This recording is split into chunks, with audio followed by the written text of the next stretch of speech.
I want to thank the North Carolina Values Coalition. The work you do is timely, persuasive, and unbelievably important.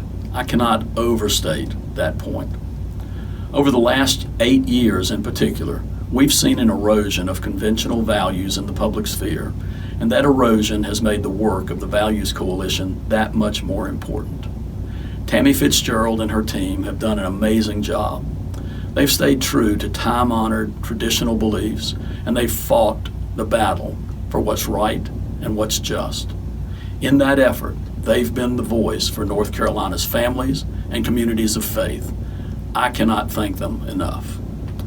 I want to touch briefly on this year's elections and the importance of maintaining a Republican majority in the North Carolina Senate.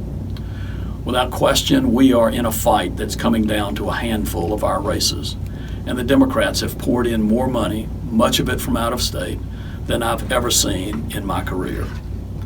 I've been saying that this is a 20-year election. It will determine the state's political direction for the next 10 years due to the redrawing of our legislative and congressional maps, and it will determine whether or not the progress we've made since 2010 will remain in effect.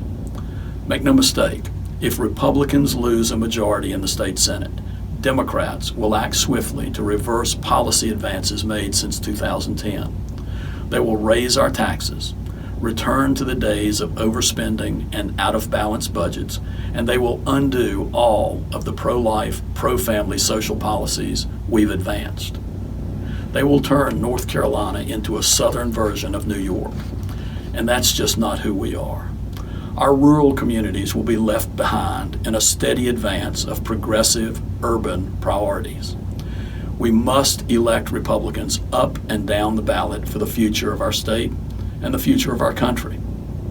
Thank you for listening, and thank you to the Values Coalition for continuing to engage in the fight for what is right.